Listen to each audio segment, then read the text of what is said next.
নমস্কার বন্ধুরা, রেসিপি সুই সানভিকাতে সবাইকে স্বাগত জানাই। আশা করি আপনারা ভালো আছেন।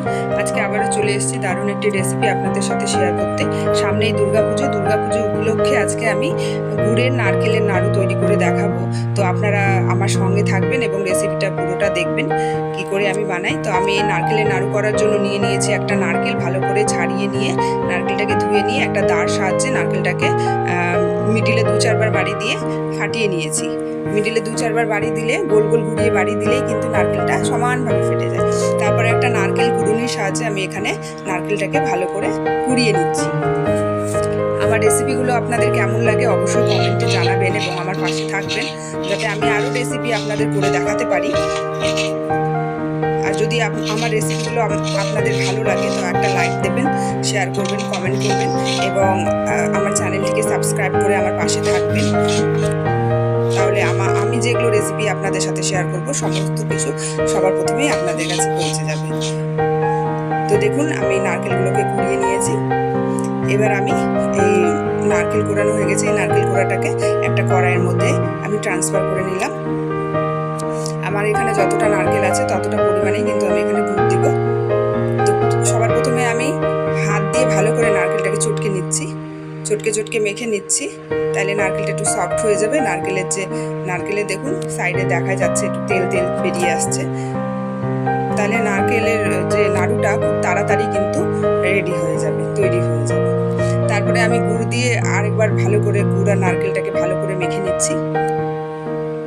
খুব কম সময় লাগে করতে, আর খুব ইজি করা এবং খুব কম উপকরণ দিয়ে কিন্তু এটা হয়ে যায়। এবার আমি গ্যাসের ফ্লেমটাকে অন করে দিলাম। প্রথমে 6 থেকে 7 মিনিট ভালো করে হাই ফ্লেমে এটাকে পাক দিয়ে নিতে হবে। যখনই একটু গুড়ের রসটা শুকিয়ে আসবে, বোঝাই যাবে, তখন কিন্তু ফ্লেমটাকে মিডিয়াম করে নিতে হবে। দেখুন অনেকটা পাক চলে এসছে। এই স্টেজে আমি এখানে দিয়ে দিচ্ছি এলাচের গুঁড়ো দিলে গন্ধটা ভালো লাগে, খুব সুন্দর লাগে খেতে। ওটাকেও ভালো করে আমি মাখিয়ে নিচ্ছি নারকেলের সাথে। এটা অনবরত নাড়াতে থাকতে হবে। আরও আমি এখানে 4-5 মিনিট ভালো করে এটাকে পাক দিয়ে নেব। দেখুন অনেকটা পাক চলে এসছে কিভাবে বুঝবেন? যখন কড়াই থেকে ছেড়ে আসবে তখনই বুঝতে পারবেন আমার পাক চলে এসছে। আর তারপরেও যদি না বুঝতে পারেন তাহলে এরকম একটা খুন্তির সাহায্যে অল্প নারকেলের পুর নিয়ে হাতে নিয়ে ভালো করে গোল গোল করে ঘুরিয়ে দেখবেন। যদি বলের মতো শেপ হয়ে যায় তাহলে বুঝবেন কি পাক চলে এসছে। তো আমার এখানে হয়ে গেছে, নারকেলের পাক হয়ে গেছে। আমি এটাকে গ্যাসের ফ্লেমটাকে অফ করে দিলাম। করার পরে একটা প্লেটের মধ্যে আমি ট্রান্সফার করে নিচ্ছি। আর একটু ঠান্ডা হয়ে গেলে, মানে খুব ঠান্ডা হবে না, খুব ঠান্ডা হয়ে গেলে জমে যাবে, অল্প হালকা গরম থাকবে, ওই অবস্থাতে হাতে একটু ঘি নিয়ে তারপরে ওই পুরটাকে অল্প নারকেলের পুরটাকে নিয়ে গোল গোল বলের শেপ দিতে হবে। এখানে ছোট ছোট নারু যেমন হয় তেমন করে নিতে হবে। আমি এখানে সব নাড়ুগুলো এইভাবে করে নিচ্ছি। আমার রেসিপিটা যদি আপনাদের ভালো লাগে তাহলে আমাকে কমেন্টে জানাবেন কেমন হয়েছিল।